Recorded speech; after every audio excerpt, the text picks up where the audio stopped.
Tá, beleza. Online, Vambora. gente Aí, ó, do voltou, céu. voltou. Tava nos bastidores. Papo xadrez. Eu sou Iago Salles, que vai ficar gravado agora. Felipe...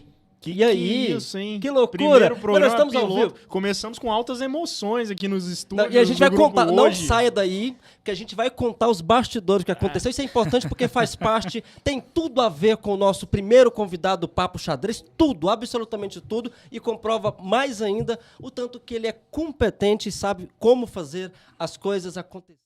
Que honra. Boa noite para você, Boa Iago. noite. Boa noite, Seja Felipe. bem-vindo, né? Seja bem-vindo Sim. aqui aos estúdios do Hoje, abrindo Obrigado. aí esse projeto piloto, né? Primeira transmissão ao vivo para todo o Brasil aí no YouTube. Que eu tenho certeza será de grande sucesso. Fico feliz em ser convidado aí para esse momento Amém. especial. Desejo muito sucesso ao projeto. E estou aqui à disposição para a gente ter uma conversa sincera, produtiva, animada para começar a semana. Estou feliz aqui com a presença no estúdio do Jornal Hoje. Vai responder tudo. Vou responder tudo. Você pergunta o que É quiser, eu importante. respondo o que eu quiser. É assim. Ó, tá vendo? É o que tá ficando interessante. Tá Não ficando começou ainda e já tá ficando interessante o papo com o Matheus Ribeiro aqui. Isso. Matheus, é desconfortável estar do outro lado sendo entrevistado? Você que já fez tantas entrevistas com microfone, né? Como que é? É curioso, sabe, Iago? A gente... Eu tenho 10 anos de jornalismo, né? E isso me obriga a ser alguém muito questionador. Só que como eu sou questionador de mim mesmo também, eu gasto muito tempo fazendo uma autocrítica sobre as minhas atitudes, sobre o meu trabalho, sobre a forma como eu me porto na vida, eu espero ser o mais sincero possível aqui na nossa conversa. E a gente queria saber, então, quem é de fato o Matheus Ribeiro, né? Quem é o Matheus Ribeiro por trás das câmeras. O Matheus Ribeiro, jornalista, eu acho que todo mundo conhece o estado de Goiás inteiro e não apenas o estado de Goiás, conhece esse lado do Matheus Ribeiro. Então, eu queria saber, pra gente começar a primeira pergunta de fato, quem é o Matheus Ribeiro por trás do rostinho bonito que tá aqui na nossa frente. É isso daí. Um gordinho lá de Piracanjuba que adorava desmontar todos os eletrônicos que ganhava, filho de vó, que via muita televisão, mexia muito no computador. Eu costumo brincar que eu sou um sonhador obstinado, assim. Eu sonho muito em locais que talvez os meus pés nunca toquem, mas acordo cedo todo dia para tentar transformar pelo menos parte desses sonhos em realidade. Qual o primeiro som? Eu tinha acabado de sair de um mercado para comprar, assim, prato, copo, aqueles prato marrom, sabe assim, prato marrom que todo mundo tem em casa. Sei. E olhava para aquele monumento ali da 85 até 63 e ficava fascinado, né? Falei, meu Deus, vou morar na capital, né? O que a vida me reserva aqui em Goiânia? E de lá para cá vivi coisas tão legais, momentos muito difíceis, mas de profunda necessidade para que eu pudesse ser quem eu sou hoje. Modéstia à parte, eu gosto do homem que eu me tornei. Jornalismo. Não, eu vim Ou para não? fazer o terceiro ano. Eu comecei o ensino médio em Piracanjuba, e aí eu passei para jornalismo na PUC, no segundo ano. E aí eu porque queria fazer aquele processo, tem um procedimento que você entra na justiça que você conclui o ensino médio junto com o ensino superior.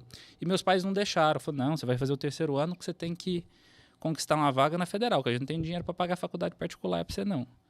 Falei, tá, então deixa eu estudar em Goiânia, que aí eu acho que eu vou estar num colégio mais robusto, não que onde eu estudava em Piracanjuba não fosse, pelo contrário, foi onde eu encontrei minha base.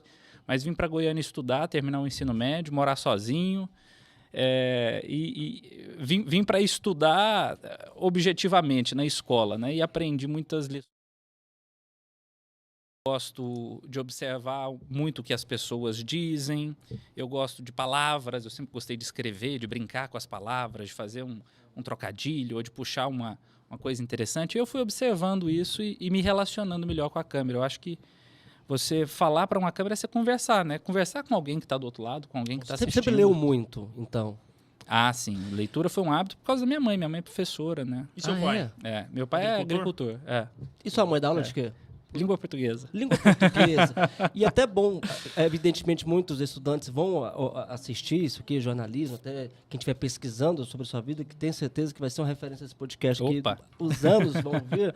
Agora, a questão é o seguinte, a falta de leitura no Brasil, a gente sabe disso.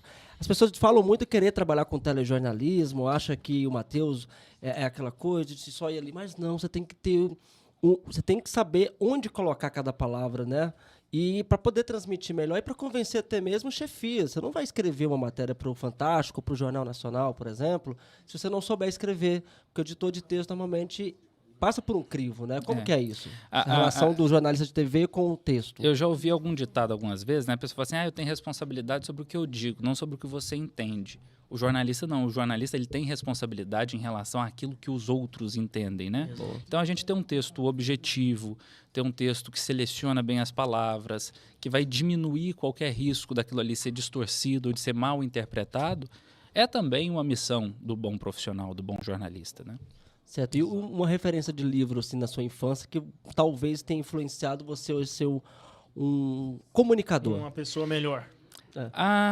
É legal isso de ser uma pessoa melhor, porque a minha lembrança é de um livro da Ana Maria Machado, que ainda hoje é uma obra muito legal para discutir dentro de sala de aula o respeito às diferenças. Se chama Menina Bonita do Laço de Fita. Foi uma peça.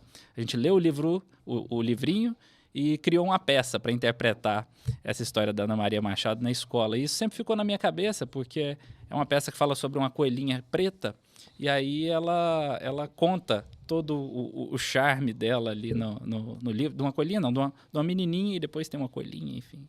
É uma história infantil, mas que fez parte ali desse início de vida. Esse livro que te ensinou tanto e que foi lido por você no ensino fundamental ainda. Molequinho. A alfabetização. 8 aninhos, Mas desde né? cedo você já enfrentava o problema, né? Um problema social, vamos dizer assim, que era a prática do bullying na escola. Não era por conta do sobrepeso. E isso me preocupa muito hoje em dia. Mas teve algum caso específico assim que te marcou demais? Alguma lição de moral que você tirou disso tudo que aconteceu? Já, porque assim, às vezes a gente pensa que a vítima de bullying, ela é só aquela pessoa que cala e sofre e fica constrangida com a situação, né? A gente deixa de olhar, e isso acontece também entre as crianças, evidentemente, a postura agressiva que muitas pessoas adquirem ao serem atacadas, né? Então, eu acho que o bullying ele é um motor de violência. Se você ataca alguém por causa de uma característica, você está dando àquela pessoa também o indicativo que ela pode te atacar por outra. Então, isso foi uma coisa que me marcou muito quando eu me lembro da infância, de ouvir um xingamento, de ouvir... eu era chamado de boleus. Ó, boleus. E aí eu lembro que eu atacava coleguinhas também. Tinha dia que eu ficava grilado, tinha dia que... Sabe? E aí isso reagia. Era Você acha que essa violência que você sofreu foi uma propulsão para você se tornar jornalista? Você deu um estalo e falou, olha, eu acho que é uma possibilidade. Não existe essa relação entre ser a vítima e querer defender também os oprimidos? Não faço muito essa relação. Não acho que a minha coisa do jornalismo veio mais pela questão da comunicação mesmo, né? Mas é legal a gente olhar para a nossa história e pensar esses elementos sobre temas que a gente fala todo dia. Todo dia a gente fala sobre combate ao racismo, sobre combate ao preconceito, sobre desigualdade, né? Mas em que pontos da nossa história a gente encontra situações assim? Como é que a gente significa isso na nossa vida? Quando né? você deixou Goiatuba e veio para Goiânia? Piracanjuba. Piracanjuba, desculpa. Aqui, ó, Piracanjuba. Tá aí a marca, fazendo propaganda, não fomos nós. Fiquem claro, então, mas quando você deixou a sua cidade, veio para Goiânia, isso te fez bem? Foi um sentimento de estar deixando para trás um pouco dessa história que te machucou tanto ou não? Eu acho que um pouco sim, mas com muita saudade também da minha família, né? Eu acho que eu sempre tive essa coisa da mudança. Eu nunca tive medo de mudar. Eu sempre tive ousadia para fazer as mudanças que eram necessárias. Mas se enfrentam as barras, né? Tem um pesar também em mudar, né? Certo. Cada escolha significa uma renúncia. E aí, então, fez a faculdade, formou e logo de início já entrou na TV Goiânia Band. Eu comecei a trabalhar na faculdade. Sim. No primeiro período, bati na porta da TV UFG, que estava formulando o primeiro jornal. Sim. E aí conheci a professora Rosana, que era diretora lá da TV, e falei assim, olha, eu sou muito afim de trabalhar em televisão, eu quero uma chance. Ela, a gente tem um jornal aqui, nós vamos criar um laboratório orientado. Me matriculei e eu sugeri o nome do jornal para ela. Eu sugeri Conexões Independentes. Ela cortou Independentes, se chama Conexões. Até hoje. Está no ar até hoje. Muito bom. Cultural. Camila né? Maia, sensacional. O pessoal da TV UFG é uma equipe brilhante. Ou seja, você já chegou ali já demonstrando aquilo que você alcançaria, que é o criador mesmo, né? Entrão, né? Enxerido, em bom português. Para crescer na vida, precisa ser enxerido, entrão, tem que ter... Da forma certa. Sim, né? claro. Eu acho que, e o limite é a inconveniência. Se você se torna o inconveniente, Aí você já perde bons pontos. Mas eu acho que você tem que mostrar a disposição. Né? Se você tem um sonho, você tem que falar sobre isso, você tem que se abrir sobre isso, você tem que contar suas ideias. O negócio é a dose. É o momento certo. Entendi. E tudo mais, né? Com certeza. Você estava falando de sonhos, né? Você alcançou, como a gente falou aqui, um pedestal do telejornalismo, que é o Jornal Nacional. Deve ser um saco. Só tá uma falando vez também. mas só uma vez, olha só, gente. Só uma vez. Bateu saudade, quer voltar? Olha, eu não diria não para um convite assim, né? Não, mas digamos que hoje eu já tenho outros propósitos, né? Acho que um convite como esse é improvável. Eu lembro que foi um orgulho danado de bom, né? Assim, as emissoras e tal. Chegou um momento que você acordou um dia, lembrou de todas as violências que você havia passado e falou assim, cara, meus algozes vão ter que me acompanhar num sábado, lendo as notícias mais importantes. Tem um bordão do William Bonner aqui no livro que fala isso, as notícias mais importantes do dia do Brasil e do mundo. Ele escreve isso, né? Naquele dia você estava à frente do maior telejornal, com maior audiência, milhões de pessoas. Nesse inteirinho, você parou e pensou assim, venci, tô chegando. O meu foco estava em fazer aquilo ali de uma forma tão legal, assim, você podia me fatiar, me esquartejar, que não ia sair uma gota de sangue, assim. Sério? Eu não sei, eu rezei tanto e Deus me abençoou que eu tava naquela bancada, mas eu não tinha um pingo de nervosismo, eu tava tranquilo. Caramba! Mas a hora que acabou, que subiram as letrinhas, aí você... Desabou. Fui olhar o celular, vi meu povo lá em Piracanjuba. Eu tô suando entrevistando o cara que apresentou o Jornal Nacional, mas cara. Essa história é muito interessante. Muito. Como é que esse convite chegou pra você? Quando foi que você percebeu e falou assim, putz, cara, eu tenho um convite pra apresentar o maior telejornal do país? Quando foi que você entendeu isso? Olha, teve a Globo analisou, né, nomes de Sim. todas as cidades, de todos os estados, e fez um sorteio, né? E aí, alguns meses antes de saber que eu de fato iria, eu soube que haveria essa possibilidade, que eles estavam olhando, mas eu nem quis dar muita ideia para a história, porque eu tinha receio de me frustrar, né? E Não queria criar convenhamos, expectativas. eu trabalhei com pessoas extremamente competentes que também poderiam Com estar ali no certeza, meu exato. lugar, né?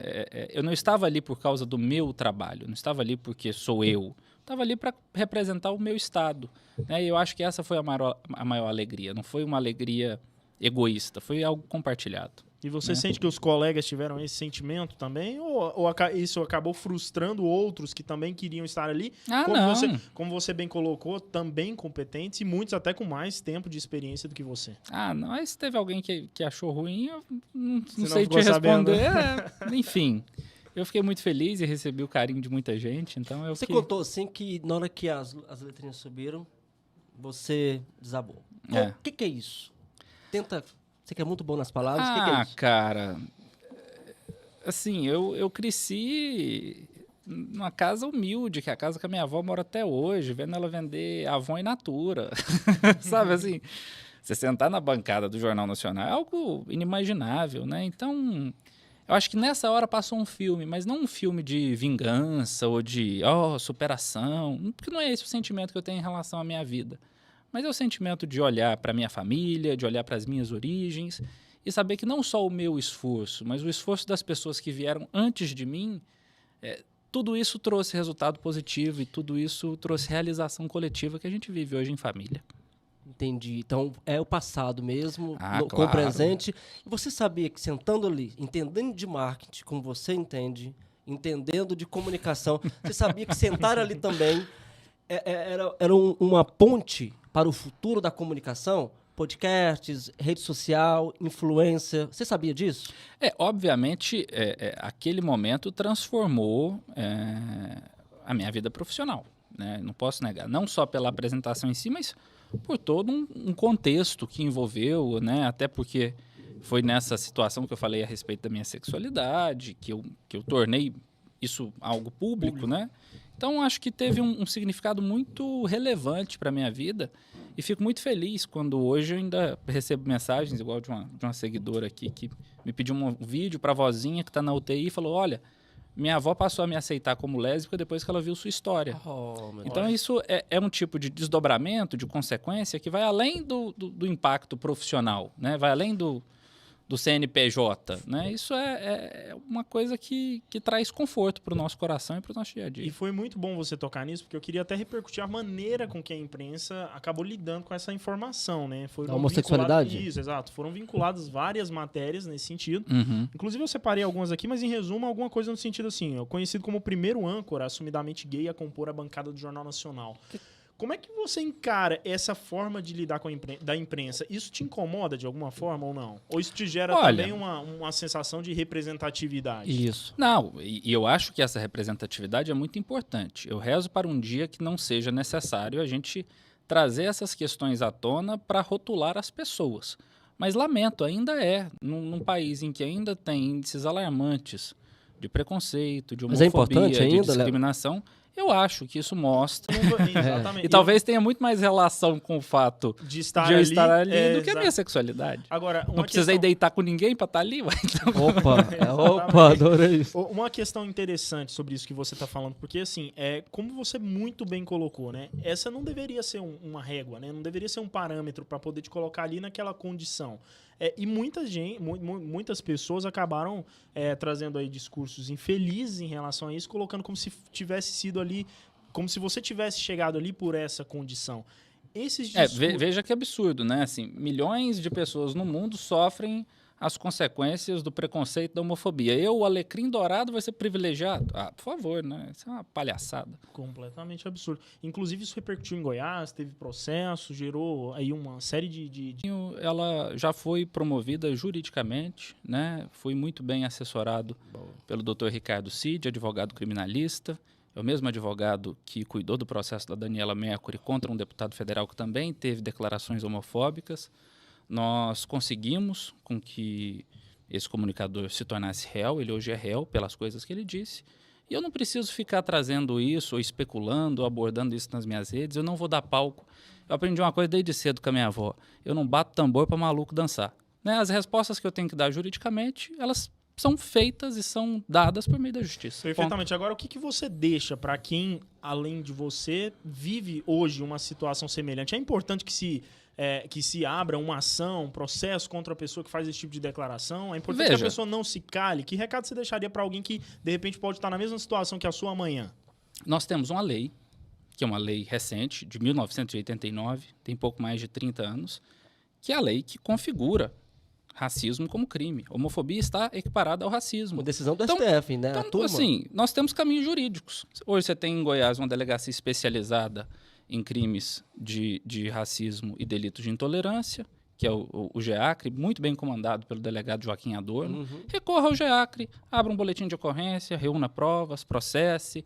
Matheus, eu não tenho condição de pagar um advogado. Meu amigo, conheço o trabalho da Defensoria Pública, tem jeito. Eu tive uma postura muito firme nessa situação, não só por ter me sentido ofendido, mas aquilo ali ofende uma coletividade, ofende a um grupo de pessoas, um grupo relevante, um grupo que paga seus impostos, um grupo que é cidadão e que tem direito a se posicionar de acordo com a lei. E que promove, inclusive, o assassinato em série do público LGBTQIA+, né? Eu acho que essas declarações, nós que temos à frente uma câmera, um microfone, nós que falamos com várias pessoas, nós temos uma responsabilidade muito grande sobre o que a gente leva até ela, sobre a mensagem que a gente prega. A gente prega mensagem de ódio, a gente prega mensagem de segregação, a gente prega mensagem de preconceito, ou a gente vai construir dias melhores?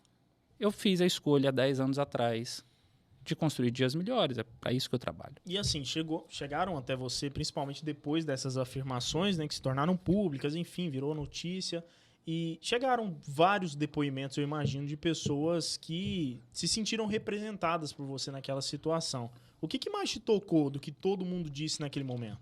Eu fico muito feliz quando alguém me diz, olha, a sua história me ajudou a me entender melhor e tal. Isso é algo que me emociona, porque, assim, muitas vezes uma pessoa que tem a sua sexualidade fora do que a sociedade convenciona como padrão, essa pessoa sofre muito, porque todo ser humano precisa aprender a amar. E quando você não consegue aprender a amar porque a sociedade te julga antes mesmo de você se entender, isso é muito difícil. Você passa a vincular amor a a medo, você passa a vincular amor a sofrimento, você passa a vincular o seu amor a chacota, a o pecado, deboche, a A pecado. pecado. Né? Então, acho que esse processo de desconstrução, né, que a gente vive do preconceito, ele é muito necessário para isso, para que as pessoas possam se conhecer, para que elas possam entender a forma como elas de fato amam, a forma como elas de fato se realizam na vida e com tranquilidade. É uma mentalidade que eu entendo que você já a tinha. Agora, Não, naquele isso é momento. Não, difícil. naquele momento. Agora eu queria saber o seguinte: por que tornar público naquele momento? Porque Porque vazou, na verdade, né? porque tentaram- Algum vazamento, isso, né? tentaram fazer daquilo ali um calcanhar de Aquiles que não existe Você na minha sofreu vida. com aquilo quando as pessoas começaram a soltar algumas coisas aqui, quando você se posicionou? Até porque você estava amando, de fato, naquele momento, né? Existia ali um relacionamento e você queria preservá-lo também, até porque Yuri, né? Yuri. Sim. O Yuri é policial militar, o que é um outro tipo, né, assim, de preconceito que ele sofria também, a violência talvez até maior, não sei como, ele não está aqui para explicar, mas Tentaram me expor a pessoa com quem expor eu me eles, relacionava. inclusive, né? E assim, na boa, eu não tenho nada para esconder. Então, Mas foi ruim esse momento assim de falar, ó, vem cá, a gente vai ter que enfrentar juntos aqui e tal. sabe que não foi ruim, não? Porque Não. assim, aquilo ali ainda era uma dúvida na minha cabeça, como é que as pessoas vão interpretar. Então foi logo, pronto, acabou, tá, assunto O resolvido, resultado foi próximo. muito melhor, né? Exato. O resultado foi muito melhor. Não, né? eu tive que ouvir gente falando que aquilo ali foi estratégia de marketing minha, né? Então, Eu falei, exatamente pô, isso. tenha Por isso dó, a né? pergunta do momento, né? É. Se houve alguma. Porque pelo menos foi isso que foi interpretado por alguns, né? Por uma minoria, vamos dizer assim. Até porque você, como bom jogador de xadrez da vida, você vai deixando levar as peças ali, às vezes no meio do cansaço, às vezes no meio da estratégia. E eu acho que é muito complicado as pessoas afirmarem uma coisa dessa, né? Que você se expor, porque elas não entendem o tanto que é violento para a pessoa reconhecer. Às vezes a família não quer que aquilo tem um preconceito muito maior, com Não, a preocupação de cuidado. eu não tive a chance de conversar sobre esse tema com meu pai.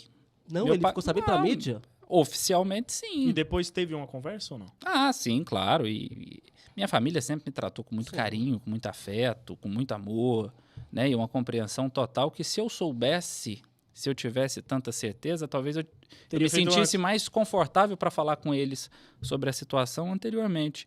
Agora, sobre isso não há regra. Cada um tem sua história, cada um tem sua origem, cada um tem sua forma de se relacionar com a família, né? Eu não tenho a minha história como parâmetro, como exemplo para ninguém. Fico feliz caso alguém se sinta representado e se sinta auxiliado. Mas como de que alguma você forma. reagiu ao assédio? Foi bem até, a gente viu, né, que você respondia, por exemplo, o Léo Dias, né, que é o papa da fofoca, né? o William Bonner tá pra ele como ele tá pra fofoca, alguma coisa assim, né? E como que era isso, assim, você, cara, Léo Dias do Rio, pá, me ligando, tem que apresentar o Jornal Nacional daqui a alguns dias, esse... Eu tinha muito receio naquele momento, assim, de ficar doente, de quebrar uma perna, de ter um piriri. Sabe assim, as fofocas, elas estavam ali no contexto, mas seguidores vinham eu estava também, né? preocupado com o dia 9 de novembro de 2019. O resto, para mim, era... Agora, por falar nesse momento que foi tão importante para você, talvez um dos mais importantes, se não o mais, da sua carreira como um todo, quem foi ali o seu alicerce, a principal pessoa em que nesse momento de tanto envolvimento emocional te sustentou? Quem teria, se você pudesse definir uma pessoa, quem seria ela? Difícil te responder e resumir isso a uma pessoa, porque foram momentos muito importantes, assim, né? Eu estava dentro de um relacionamento, então essa pessoa evidentemente teve um papel de muita importância nisso. Minha mãe, minha avó, né? Assim, acho que eu recebi esse carinho de forma muito importante, até dos meus colegas de trabalho, dos meus gestores. Então foi um momento de celebração coletiva. Isso não foi uma conquista minha, isso foi uma conquista da emissora, do Estado. Bacana. Quando você volta para casa ou pro telefone, o que sua mãe te disse que eu acho que é uma referência? Depois que você terminou o jornal, começou a novela das 9, a primeira reação dela pelo celular.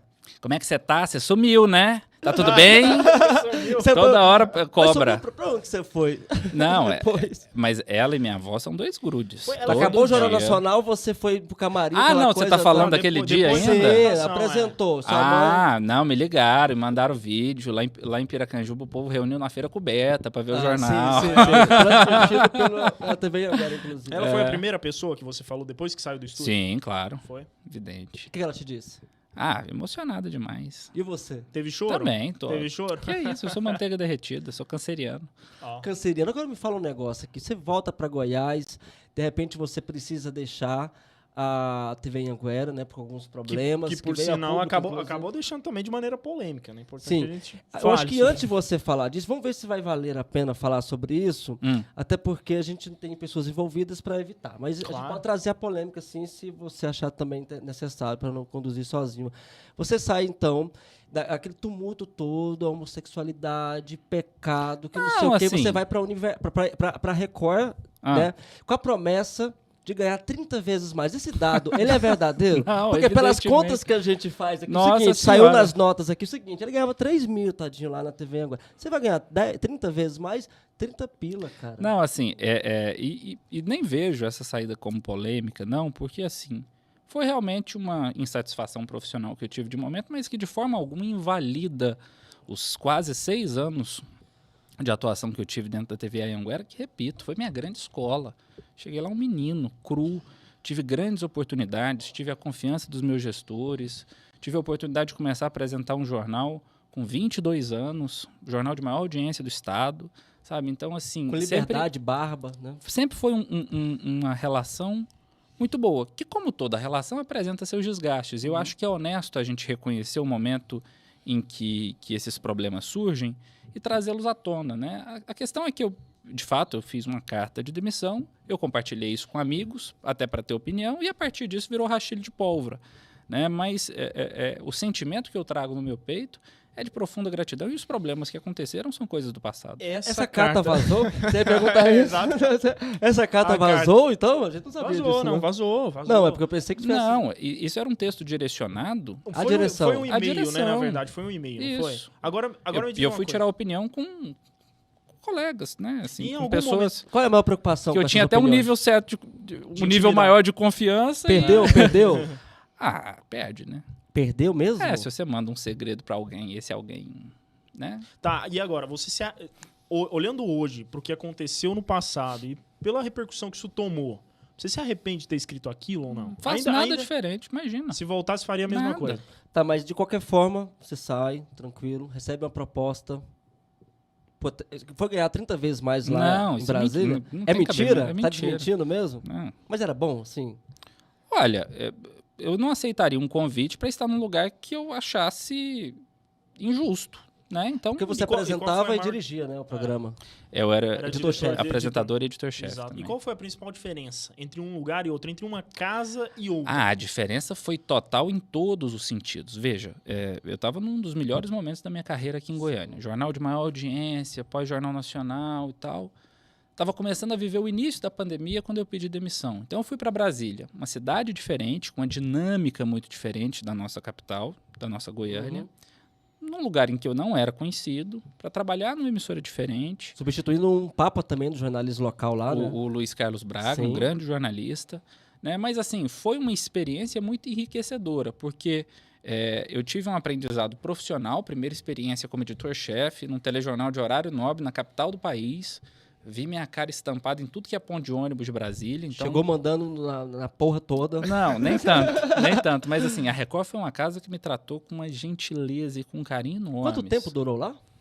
1 ano e 7 meses. 1 ano e 7 meses? 1 ano e 7 meses. Agora, por sinal, é o seguinte, você chega a Brasília e se depara com uma outra coincidência muito parecida com o que você teve aqui em Goiânia, né? Dias em Brasília, assim como dias depois de ter chegado a Goiânia, foi assaltado. Como é que foi isso? Cara, eu acho que às vezes é a vida te dando assim, a corda pra realidade, né? Nem tudo é céu de brigadeiro, né? Enfim, são situações que todo cidadão tá sujeito a acontecer, né?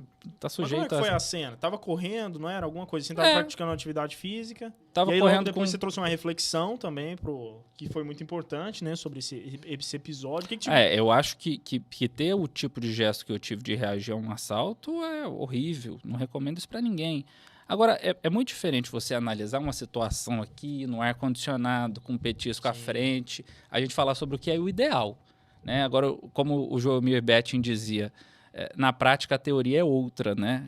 Como você vai reagir ali numa situação de adversidade, numa situação que mexe com a sua emoção, que te coloca num contexto de perigo, é sempre muito imprevisível. E como é que foi que você reagiu? Eu queria saber sobre isso. Como foi? O cara tentou puxar o celular do meu braço, Certo. eu tava correndo, bandidinho de rua.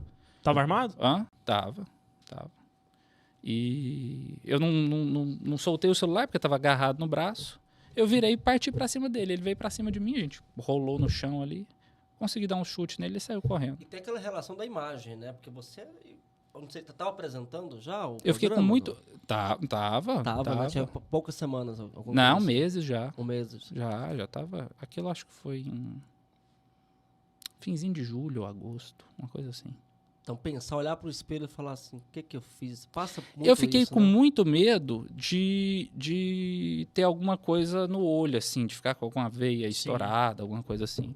Mas recuperação 100%, graças a Deus. E apoio total da casa lá, dos amigos goianos, dos fãs, né? Todos. Não, e aí você vê como é que é a desgrama, né? A situação foi num dia, eu falei, eu sou apresentador e editor-chefe, o olho não me impede de continuar comandando o jornal. Fui pra televisão isso foi num sábado, foi num sábado, no domingo eu acordei, fui no hospital, segunda-feira fui pra televisão para ser o editor-chefe do jornal, colocar o jornal no ar, aproveitei até para ir pro Twitter, que é a salinha de controle onde a gente faz o jornal. O diretor de corte estava com Covid, teve que afastar todo mundo. Aí lá fui eu pegar o atestado. Falei, é pra eu ficar em casa mesmo, não é pra eu ficar trabalhando. Era um sinal. Pois é. Foi interpretado dessa forma. Exatamente. E qual o sinal que foi emitido pelo destino para você voltar para Goiás? Eu passei um pente fino na minha vida. 2021 foi um ano de grandes desafios, grandes assim. Eu olhei todo aquele redemoinho que aconteceu em 2020, porque foi um grande redemoinho, né? Sair de Goiânia, mudar para Brasília, mudar de emissora. A pandemia trouxe desafios muito grandes para a minha empresa. Minha empresa cresceu muito durante a pandemia, porque a gente trabalha com transmissões ao vivo e tudo mais, surgiram muitas demandas. Eu já tinha começado a obra de um escritório em Brasília, então 2020 foi um ano assim super corrido. Sabe quando você vai fazendo as coisas sem tempo de pensar? E aí, em 2021, eu passei um pente fino naquilo que estava dando certo, naquilo que estava dando errado, naquilo que eu queria mudar, naquilo que eu queria fazer. E comecei paulatinamente a fazer isso, né? Comecei um esporte novo, comecei crossfit, hoje eu sou fã. Comecei um programa de rádio aqui em Goiás, estamos lá na Interativa. Voltei os olhos para o meu estado, né? E isso, Brasília foi o que me despertou esse olhar, né? Viver em Brasília e olhar que as pessoas que deveriam nos representar muitas vezes estão desconectadas dos problemas reais da sociedade foi algo que mexeu muito comigo. Foi saudade muito também? Foi saudade mais também, né? Ah, claro, você não tem então, pamonharia. Eu queria saber. Então, eu sabia que ia responder sério. Mas eu queria ouvir. Entre Goiânia e Brasília são, né, muito próximas, mas apesar disso, há grandes diferenças. O que tipo mais. Do que você mais sentia falta nesse período que você passou em Brasília? Sendo bem sincero. Bem sincero. De sair na rua e trocar ideia com as pessoas, de falar que viram na televisão, e de abraçar, e de tirar foto. Eu sou um cara, assim, eu gosto desse calor do contato, sabe? Evidentemente que a gente ainda está vivendo uma pandemia, você não pode ter qualquer contato, Claro. né? Mas acho que em Brasília as pessoas elas são muito recrudescidas por essa questão do poder, né? O fato de ser a capital e de ser tão baseada em relações de poder, isso afeta até o cafezinho em Brasília. Né? As pessoas, eu acho que são receosas até de um bom dia. Né? Então, isso me tocou, de certa forma. Você conseguiu exercer mais o jornalismo efetivamente em Brasília ou aqui em Goiânia? Eu acho que eu exerci e exerço o jornalismo de formas diferentes, dependendo do momento profissional. Né? Então, assim, comecei como repórter, depois fui apresentar nos fins de semana, depois me tornei titular de um jornal à noite que tem um perfil X.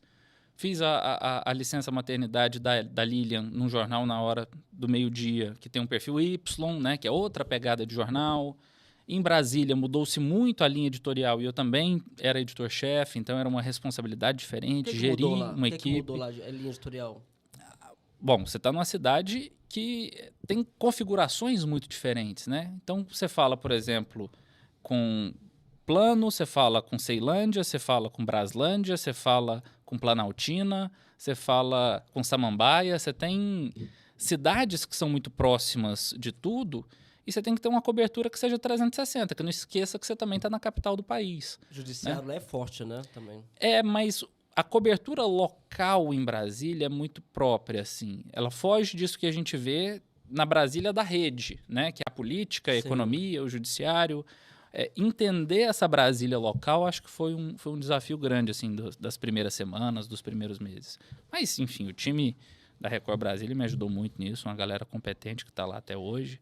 Ganhamos um prêmio de melhor telejornal local de 2021, então foi uma experiência maravilhosa. E você é à frente disso tudo, né? Junto com a equipe, junto com a equipe. apoiado. Mas assim, você também foi premiado em outros lugares em que passou.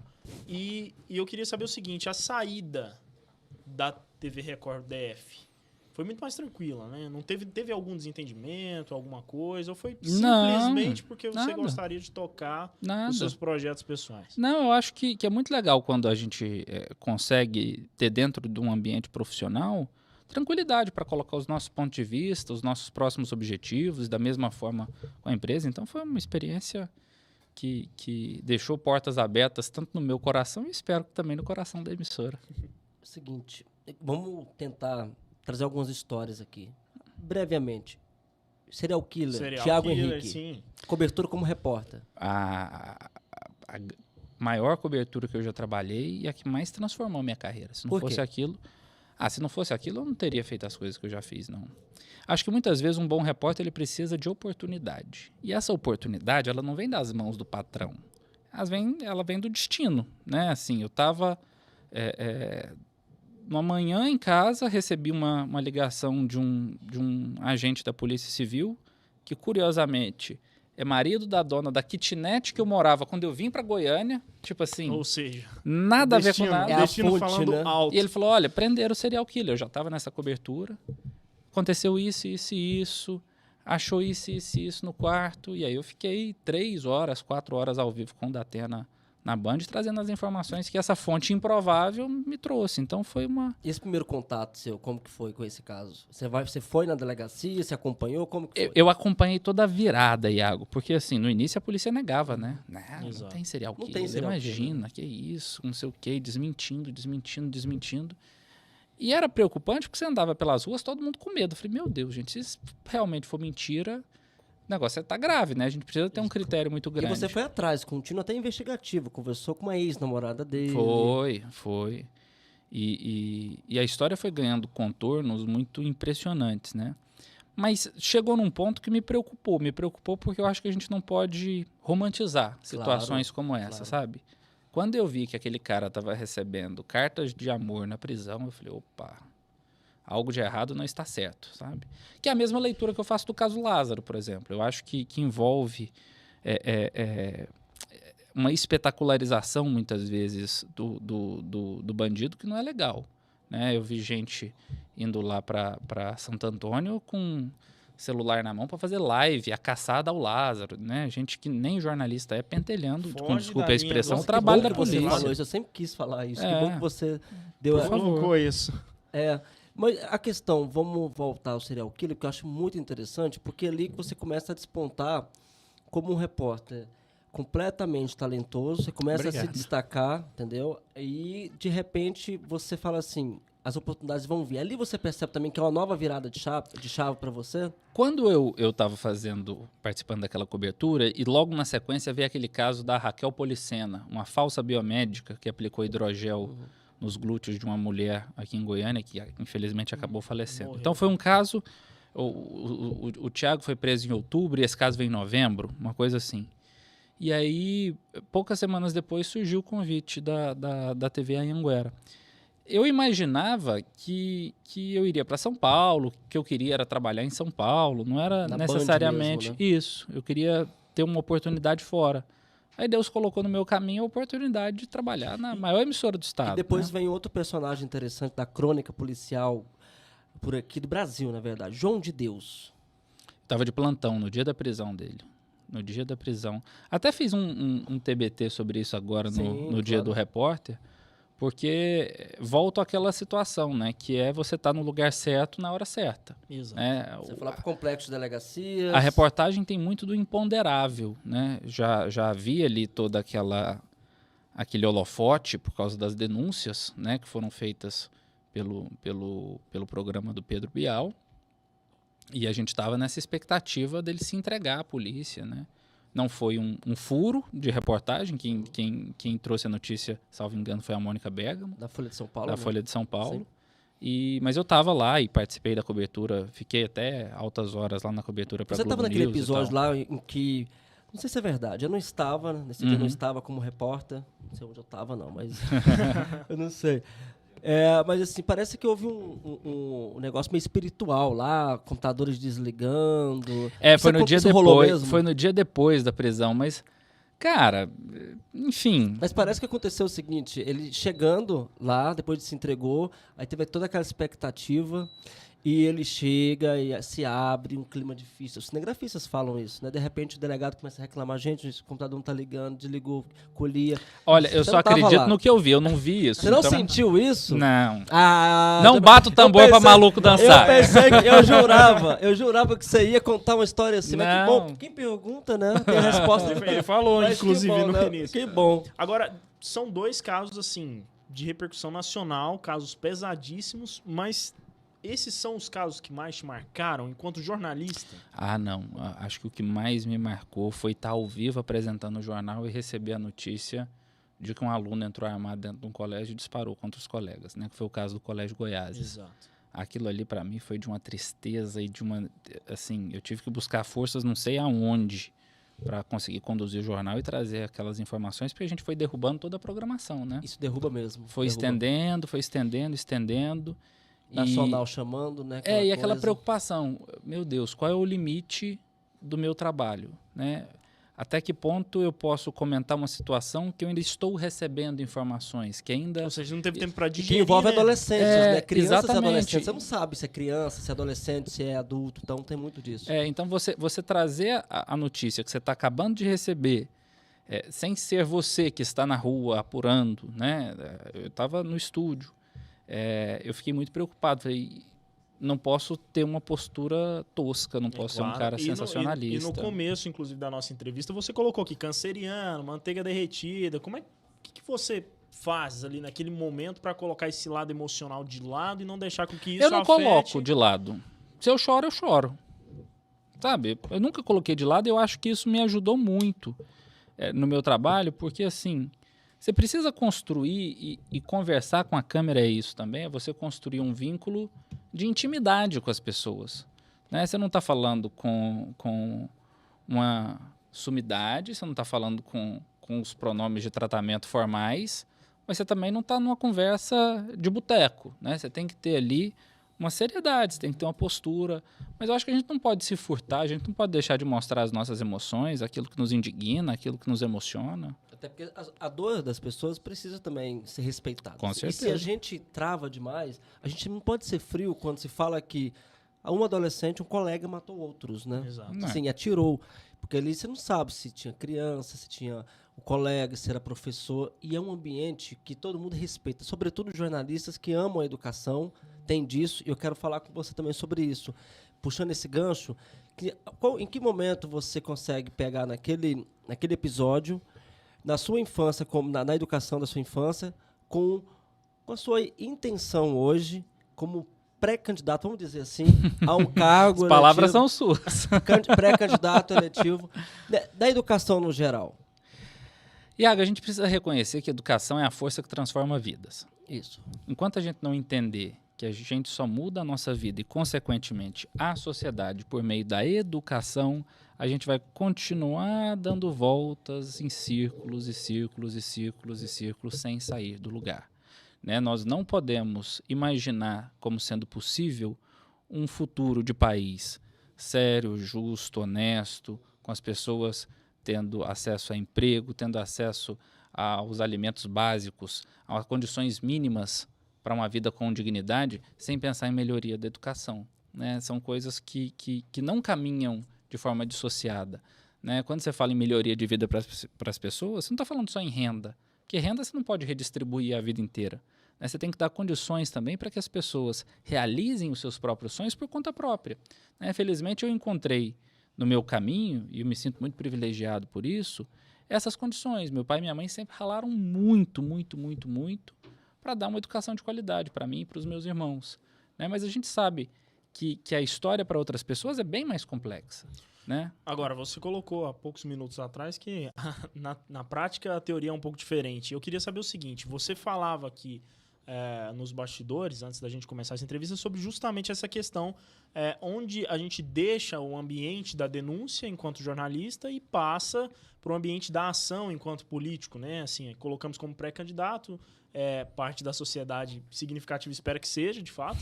E o que o Matheus Ribeiro pensa em... Vou começar essa história do começo. Tá, assim. então... Eu sempre tive um olhar muito atento para a política, porque eu gostava que a minha avó, Dona Aninha, me levasse nos comícios lá em Piracanjuba. Eu ficava vendo o povo discursar, Sério? sabe? Lá no, sim, cara. Quem que você lembra? Você lembra do Íris? Não, assim? eu lembro do pessoal da cidade, os candidatos a prefeito da cidade. Zé Lourenço, Zé Carlos, o Naldo Omar. Os de sempre. Né? Não, o pessoal da cidade, os políticos da cidade. Né? E eu lembro de ver os discursos e tudo mais, e de acompanhar aquilo ali com muita atenção. Acho que eu sempre gostei da palavra, né? Mas nunca achei que aquilo ali fosse uma coisa para minha vida. Nunca achei que aquilo ali pudesse se transformar em realidade para eu ser um agente político, né? Porque, vim de família simples, eu tinha outros sonhos a realizar, eu tinha que conquistar salário para pagar as minhas contas, né? Eu não tinha como pensar em me dedicar só à sociedade. Eu acho que quem se dispõe à vida pública abre mão de parte da sua própria vida, né? E hoje, fazendo uma análise da minha vida, eu me sinto como um cidadão capaz de me dedicar a outros projetos. Se isso vai se concretizar por meio de uma candidatura, nós temos prazos que são legais para isso ser analisado e ser decidido, né? Enfim, não tiro a possibilidade do meu futuro, mas também não é algo que está concretizado 100%. A gente falou muito do Matheus, apresentador, de repórter, CLT, contrato. Hoje você é empresário de comunicação de sucesso, presta serviços para grandes marcas, eu falo isso porque são consolidadas no mercado. Eu quero saber de você, aonde você presta serviço e como que o network foi importante para você chegar lá e se o jornalismo contribuiu para isso. Quando eu estava no meu primeiro emprego, eu fui percebendo que a minha demanda de trabalho ali dentro ia diminuindo, porque alguns problemas vão sendo resolvidos. Eu trabalhava com comunicação corporativa.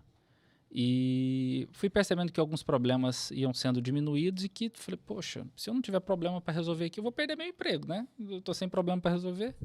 E um dia eu cheguei para conversar com o meu chefe e falei o seguinte, se eu montar uma empresa e prestar serviço para você só nisso aqui que você precisa, você passa a economizar comigo, porque você vai me pagar menos, porque eu vou resolver só isso aqui, mas eu posso prestar serviço para outras pessoas. Isso foi em 2013, nem estava na televisão. Julho de 2013. E aí ele topou e tal. Eu fiz uma marca, eu sempre fui fã da TV Manchete. A minha marca lembra a TV Manchete. Fiz uma logomarca e tal, eu criei, registrei a empresa como MEI, microempreendedor individual, e comecei a trabalhar. E eu estava prestes a fazer meu trabalho de conclusão de curso. Aí na época eu conciliava o trabalho de conclusão de curso, a assessoria de 3 empresas, uma construtora, uma empresa de negociação, de assessoria empresarial e um escritório de advocacia, da Maria Tereza, minha grande amiga até hoje. E assim eu fui juntando um dinheirinho e fui pegando experiência. Até que hoje, quase 10 anos se passaram, ano que vem faz 10 anos de empresa, e a gente hoje atende clientes grandes, assim. Quantos empregos você já gera? Hoje a nossa equipe tem 12 contratados. 12? Que bacana, cara. Ou seja, a sua história, sua busca incessante por crescer, como você disse, que você vai atrás mesmo, tá dando Mas a gente só cresce junto, né? Então, assim, são... É um time, né? Exatamente. Tem que jogar todo mundo junto. Exatamente. Se só você acreditar no seu sonho, meu amigo, não dá certo, não. Você precisa que outras pessoas também acreditem no seu sonho e que esse sonho seja compartilhado, né? Tipo, vamos realizar isso aqui, porque isso aqui vai ser bom para mim, para você, vai ser bom para a coletividade. Agora, isso aí já mostra até um lado empreendedor do Matheus Ribeiro, que na verdade vai na contramão do que muitos pensam, que você usou a TV Anhanguera para se projetar e para construir os seus negócios. Não, pelo contrário, mostra que... Será que muitos pensam isso? Eu já ouvi esses relatos. Eu pensava, eu juro que eu pensava.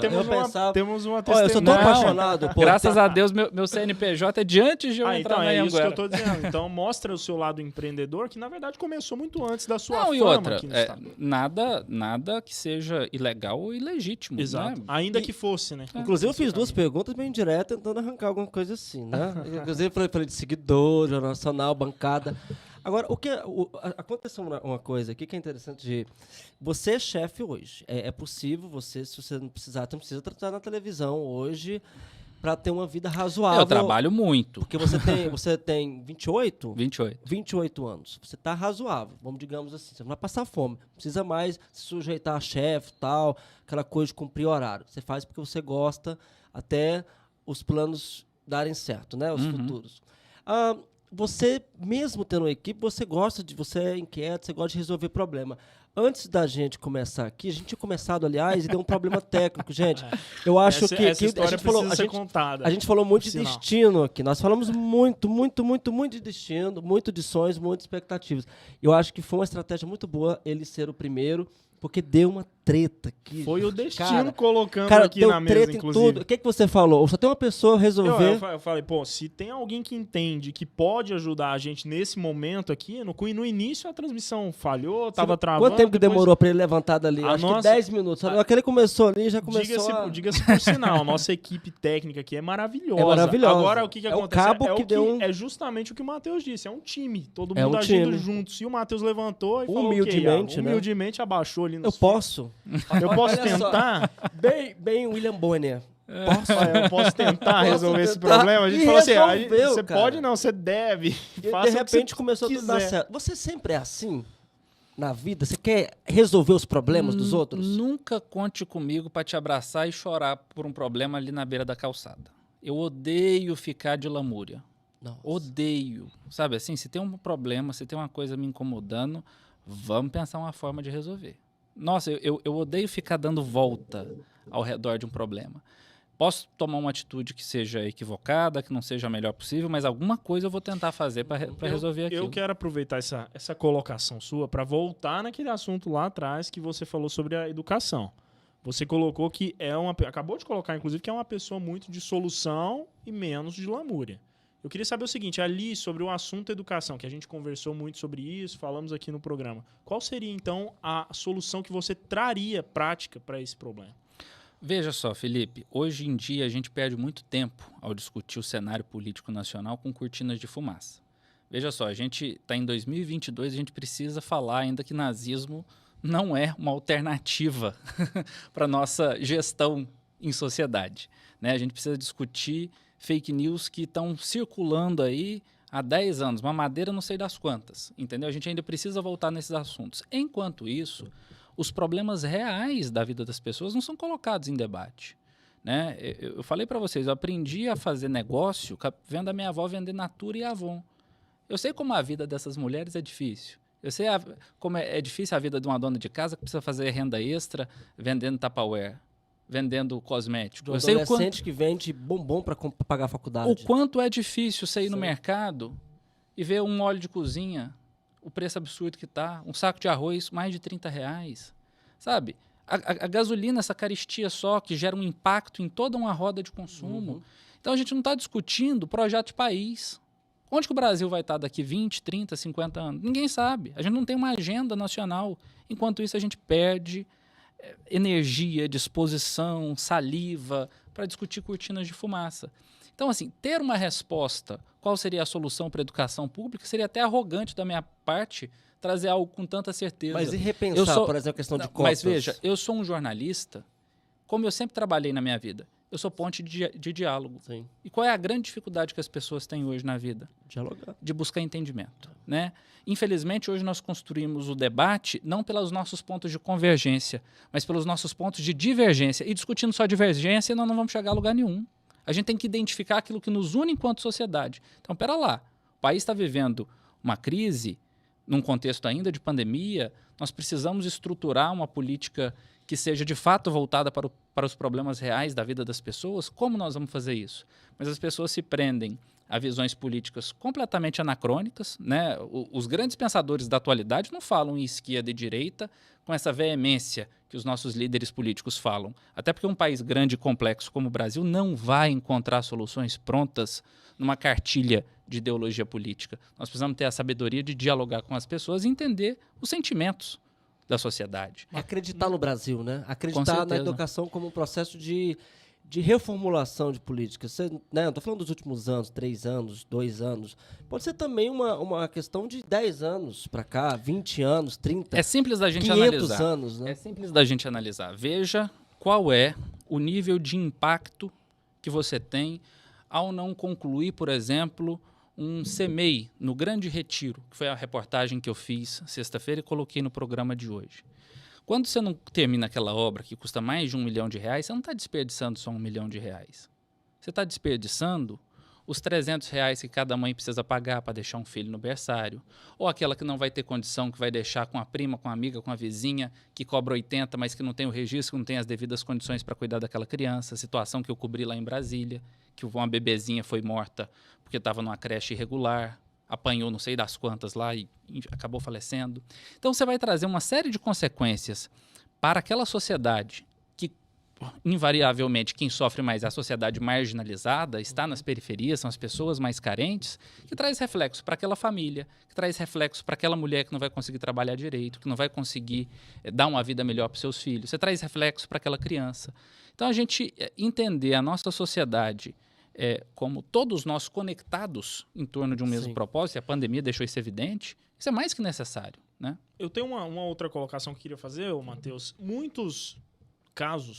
muitos casos aí para que a gente pode citar aqui abertamente, poderíamos citar vários nomes de pessoas que chegaram ao Congresso, né? E eu vou citar o Congresso exclusivamente porque é uma pretensão sua, imagino, chegar até lá, com essa ideia de que, olha, vamos abrir o diálogo, vamos Você viu que o Felipe tá cheio ele tá com suas pressuposições, né? Causando polêmica. Não, mas o que eu queria saber é o seguinte, porque muita gente acaba chegando, né, lá com essa ideia, né, de que vamos abrir o diálogo, vamos tentar avançar, vamos parar de discutir tanto o problema e falar em solução, mas que quando efetivamente estiveram lá, acabaram sendo atropelados por um rolo compressor. Você teme que isso possa acontecer? Você teme que essa esperança que você tem de chegar ao Congresso Nacional, poder discutir essas pautas, acabe se tornando frustração por estar dentro de um processo que funciona da maneira diferente com que a gente gostaria? Olha, Felipe, eu acho que tudo que a gente vai fazer na vida a gente tem que entender bem, né? Então, eu reforço aqui que eu ainda trato uma eventual candidatura como uma possibilidade, não como uma certeza, né? E existe até uma legislação própria para isso que eu não poderia jamais desrespeitar, mas caso um dia isso se torne, né, realidade, eu entendo que a gente precisa enxergar o tipo de política que você está fazendo, quais são os seus propósitos, né? Se eu tenho um olhar para os problemas reais da vida das pessoas, isso pede que eu tenha uma atuação pragmática. E, infelizmente, no Brasil, a gente confunde pragmatismo com relações espúrias. Né? Você ser pragmático, tendo foco em realizar um projeto, em realizar um objetivo e ter uma missão de trabalho, isso é perfeitamente aceitável. Eu acho que a política que você faz eleitoralmente, ela é uma coisa. A política que se dá dentro do Congresso Nacional é outra completamente diferente. Você precisa estar inserido dentro de um partido, você precisa ter acesso a lideranças, você precisa ter capacidade de diálogo, você não pode deixar com que suas convicções pessoais superem os projetos da coletividade. Então, acho que qualquer um daqueles mais de 500 deputados que achar que o mandato é só dele, ele está piamente enganado, né? Nenhum mandato é da pessoa. E a maioria acha que aquela ali né? representa Mas alguém. a maioria acha. Você concorda comigo, que a maioria ali... Na pior das hipóteses, você representa um grupo político. Na pior das hipóteses, você representa quem te ajudou na sua campanha, quem votou em você, os seus eleitores. Né? A mineradora, um grupo para defender a terra. Aí é a hora do eleitor. Ou a religião também, porque laico para quê? Né? Aí é a hora do eleitor fazer o seu julgamento pessoal, né?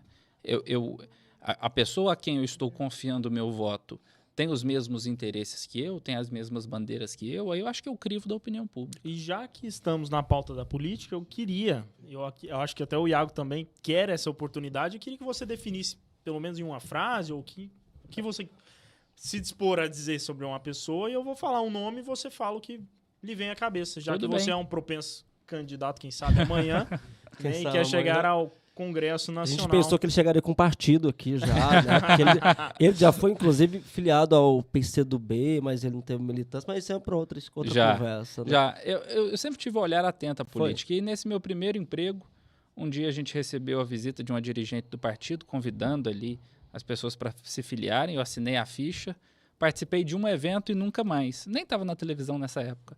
Depois, hoje, inclusive, estou filiado a um partido, que é o PSB, que foi uma situação assim, que eu saí da Anhanguera, eu ainda estava decidindo o que eu faria da minha vida. Você se filiou trabalhando aqui, então? Na Anhanguera? Depois de pedir demissão. Você não tinha chegado em Brasília, não? Não. Muita gente acha que eu pedi demissão da Anhanguera porque eu já tinha uma proposta da Record, né? Não, foi algo que surgiu depois. Sim. Eu tomei a decisão de sair do emprego que eu estava, queria tocar minha empresa, trabalhar nas redes sociais e tal, posteriormente que veio o convite da Record. Bacana. Bom, vamos lá. Eu começo ou você começa? Você. Eu? Bom, vou começar com polêmica, então. Ah. Bolsonaro. Presidente do Brasil. Gostemos ou não. Eu tenho motivos evidentes, né, que eu não preciso nem ficar me alongando, para ter posições e opiniões contrárias à do presidente da República. Eu acho que o modo ofensivo e desrespeitoso com que ele trata pessoas de orientação sexual diferentes é terrível, né? Eu acho que isso não pode vir, por exemplo, de um chefe máximo da nação. Ele merece ser reeleito? Para dar uma chance para ver se agora ele aprende? Olha, eu acho que as condutas do governo federal, elas vão passar agora por uma análise muito séria da sociedade, né? E o Brasil vai dizer os caminhos que quer seguir. Se ele faz um julgamento de que esses 3 anos e pouco de mandato tiveram resultados positivos ou se tiveram resultados negativos. Eu particularmente acho que nós temos situações muito graves a analisar para focar necessariamente nesse fã-clubismo, né? Infelizmente, no Brasil, a gente reduz o nosso debate não às pautas, mas às pessoas. Veja que agora já se articula, já se movimenta todo um cenário para 2022 que é polarizado entre pessoas, Lula e Bolsonaro. E esse personalismo político nos deixa extremamente reféns até de novas lideranças. Porque qual é o processo de construção e de renovação política que nós temos no Brasil? Você está querendo dizer que você é a favor, então, de uma terceira via? Eu estou dizendo que eu sou a favor de discutir bandeiras, de discutir projetos, de discutir uma nação, né? Se nós vamos ter uma terceira via apta para concorrer às eleições presidenciais, eu acho que o cenário ainda não está tão claro. Mas, num primeiro turno, eu tendo a fugir dessa polarização. Dessa polarização, né? Um nome agora, Iago. Acho que ele já citou o Lula, acho que é uma resposta, não sei se você está satisfeito, mas é praticamente mesmo. Você colocou os dois na mesma... É possível afirmar isso? Você colocou as duas na mesma... Não. Acho que a gente não compara situações diferentes, né? O Lula tem uma série de outros problemas e uma série de outros feitos, né? Assim, presidente por 2 vezes. Fez uma presidente, né? Elegeu sua sucessora. O Brasil viveu, gostemos ou não, né, momentos de grande avanço econômico. Mas todo esse horizonte de corrupção que foi revelado coloca em xeque e coloca sob ameaça esse legado. Até porque parte desse legado não se sustentou na sociedade, né? E, obviamente, que a ciência política, eu acho que ainda precisa de mais tempo histórico para analisar esses fatos. A gente dificilmente consegue ter uma leitura precisa sobre situações de grande comoção nacional tão próximas, né? Como, por exemplo, o impeachment da Dilma. Acho que isso ainda é uma situação que vai ser mais bem analisada por historiadores, por cientistas políticos, mas todo esse horizonte de suspeitas de corrupção, as condenações que depois foram derrubadas, eu acho que tudo isso traz um desgaste para a liderança do Lula, que aparece como líder das pesquisas de forma evidente, porque as pessoas têm saudade não só dele enquanto presidente, mas do que representava né, ele enquanto presidente. Eu acho que as pessoas têm saudade de comprar carne, as pessoas têm saudade também de trocar de carro, as pessoas têm saudade de ter uma vida mais tranquila e menos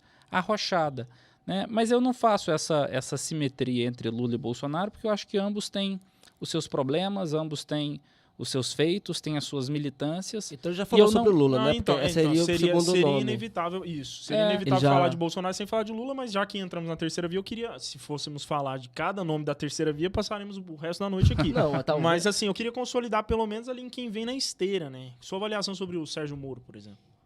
Olha, eu acho que ele ainda precisa demonstrar mais as ideias que ele tem a respeito de país. Né? Um país não se faz só com combate à corrupção. Isso é um ponto fundamental. Né? Não se constrói um país sem combater a corrupção. Mas só Mas com precisa isso demais, né? não se constrói uma agenda de país. E eu acho que ele tem essa possibilidade agora de fazer isso durante a campanha. E João Dória? Eu acho que demonstrou feitos importantes no momento de dificuldade que nós vivemos no país. Né?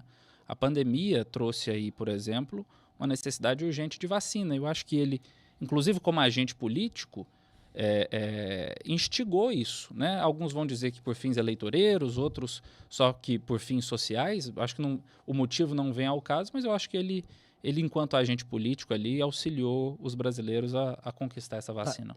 Não pode esquecer também do Ciro Gomes, né? Tem até aquele livro que vocês estão lendo, todo mundo está lendo aí. Ciro Gomes. Eu admiro o Ciro Gomes pela eloquência, pela paixão com que ele defende as bandeiras, mas eu acho que a mesma coisa que é uma alegria pode ser também o principal problema dele. Né? As pessoas, às vezes, não interpretam muito essa eloquência como um sentimento positivo. E eu acho que o debate nacional ele precisa estar muito alinhado aos melhores caminhos que a gente precisa construir para o país. E os melhores caminhos não estão em lógicas absolutas. Eu acho que se a gente não pensar um futuro que caminhe com diálogo, que caminhe com entendimento e que analise as situações que a gente vive a nível de país, eu acho que a gente não consegue chegar a essas respostas. Bom, agora você falou sobre a primeira, segunda, terceira via, sobre vários nomes aí. Agora, eu só queria saber pra gente encerrar essa pauta, se... Não precisa nem revelar o nome se não quiser. Mas Matheus Ribeiro está definido em quem votar em 2022, agora para a eleição presidencial? Ou ainda tem muita água para passar embaixo dessa ponte? Eu acho que, primeiramente, você precisa ter clareza sobre quem vai para a disputa. Não, mas é porque o cenário ele já é basicamente desenhado, né? A gente já conta. Olha, para mim, o cenário é desenhado depois do registro. Não, mas olha só, até como uma coisa que você bem colocou. Nós vimos há pouco tempo nas eleições municipais de Goiânia. Né? Teve candidato que era candidato e não foi. Isso vai depender Querida doutora Cristina. Eu digo porque é o seguinte: no cenário nacional, num projeto federal, tende-se a uma inclinação de certas pessoas que não vão estar de fora da disputa. Sim. E alguns nomes também que a gente sabe que não alavanca. Ô, Felipe, então, assim, eu resolvo um problema de cada vez. Eu acho que eu tenho questões mais urgentes antes de definir quem será a minha primeira opção do primeiro turno. Né? Eu tenho muito claro aquilo que me define, eu tenho muito claro os valores que eu não transijo, os valores que eu não... Que são inegociáveis. Que me levam à justiça, se necessário, para fazê-los valer. Né? E reduzir o debate político a uma questão de fã-clube é algo que passa longe dos meus propósitos enquanto cidadão. Isso não é muito polêmica essa fala sua, porque a gente tem muita crítica por parte da esquerda, por exemplo, que se você não define entre Bolsonaro desde já e Lula, você está indo contra o Brasil, entre aspas. Do outro lado, também há essa percepção. Mas veja, eu vou sucumbir a percepções de extremos? Se eu estou falando... Veja, se eu estou ponderando que as soluções, que na minha visão, as soluções que o Brasil precisa, elas passam muito mais por um centro democrático, e por favor não confundir centro com centrão, são coisas muito diferentes, deixando claro aqui para quem nos assiste, eu não posso temer as críticas de quem age da forma como eu critico, né? São críticas naturais. Mas que elege, né? Um ou outro acaba elegendo. Ué, mas eu não acho isso positivo.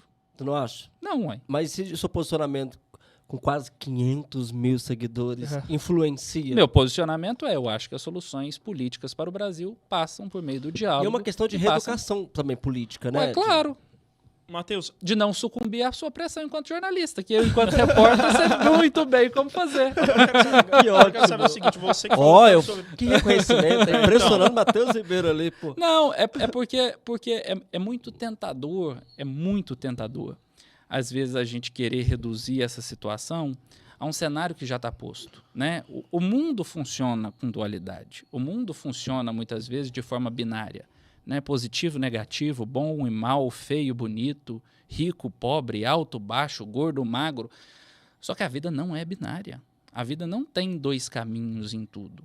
A vida tem alternativas. A vida tem caminhos de construção que podem ser novos, que podem trazer diálogos diferentes. Veja, pela primeira vez na vida, isso é uma teoria de um filósofo super interessante, Bernardo Sorge, recomendo a todos que assistem. Pela primeira vez na vida, a gente fala de um futuro que não necessariamente será melhor que o nosso presente. Nossa. Todas as nossas gerações, os nossos antepassados, tinham uma visão de que o futuro seria melhor, de que o futuro teria mais prosperidade, de que o futuro teria mais tecnologia, de que o futuro teria mais riqueza. Nós podemos assegurar isso no Brasil de 2022, no mundo de 2022, Nossa. vendo tragédias climáticas, vendo dificuldades terríveis que a gente vive. Então, assim, a gente pensar fora dessa caixinha, fora desse binarismo, é também uma das minhas bandeiras. Tá. Que checkmate isso, Checkmate, cara. mas Você eu preciso susto. de uma última resposta do Você Matheus Ribeiro. quer? Eu prometo, tenho direito à última resposta. A última A última resposta. pergunta vai, vamos lá. Eu preciso saber disso. Eu estou diante de um possível deputado federal, por que não? Cara, Segura a língua, você Felipe. colocou que é totalmente contrário a essa polarização entre pessoas, né, entre um e outro, e que o discurso ele não se resume a isso, e eu concordo contigo até aí. Agora eu queria saber o seguinte, a gente caminha para um possível cenário como esse. E ainda que não seja de fato o que acontecerá lá na frente, porque como você bem colocou, essas questões são imprevisíveis, mas eu queria saber o seguinte, se o destino for esse mesmo, Matheus Ribeiro, Esse qual? de ter um cenário polarizado entre duas forças. Quais forças? Vamos ser práticos então, Bolsonaro e Lula. Certo. Matheus Ribeiro é um cidadão que considera a possibilidade de anular o voto? Não, E isso Não. nunca passou pela sua cabeça. Já anulou Não. o voto? não. Não? A gente paga o preço das nossas escolhas. E eu sempre faço escolhas. Entendeu? Mas, repito, eu acho que é um problema de cada vez. Eu acho que hoje eu sou uma pessoa muito mais propensa a falar sobre as minhas ideias, a ouvir as pessoas sobre aquilo que de fato precisa ser atendido, sobre aquilo que de fato precisa ser melhorado, do que cair nas cortinas de fumaça que eu critico. Esse horizonte de polarização política é a maior cortina de fumaça que a gente vive. Porque a lógica são de antagonismos que se retroalimentam. Né? E o resultado é o caos, né? Claro. Você não e fake news, e narrativas em veículos de imprensa. Aí, aquela na boa, coisa. isso enche o saco. Enche. Isso enche o saco. Então, checkmate, então, meu querido. Vamos lá. Checkmate, Que Matheus. satisfação imensa recebê-lo aqui. Você não tem ideia o tanto. E agradecê-lo por ter nos salvado aqui, cuidando da parte técnica. Eu Imagina. acho que, né? E satisfação também, Felipe. Daqui a pouco eu vou passar a palavra para você. Claro. Mas incrível demais da conta estar com você aqui. A gente vai seguir firmes e fortes aqui no Papo Xadrez. Vamos pedir pro pessoal Que seguir assim depois. seja, é claro. Vamos pedir pro pessoal, Inclusive, quem está nossas nos redes acompanhando sociais. em casa, né? Isso. Que Vida possa- longa. Amém. Obrigado. Com fé em Deus, meu amigo. Obrigado. Que Que estreia, possa hein? nos acompanhar também, né? Claro, a gente não precisa ser redundante, mas precisamos reforçar, né, a necessidade de vocês seguirem, comentarem, se inscreverem no Se canal. inscrever, sobretudo Esse é se o inscreverem. primeira parte, né? O primeiro passo. Episódio. O primeiro episódio Com um grande comunicador, como a do gente projeto falou, né? Papo Xadrez, né? Desejamos que tenha vida longa e só nos resta agradecer imensamente estar aqui com o Matheus Ribeiro fazendo Qual que é o história. nosso arroba do podcast?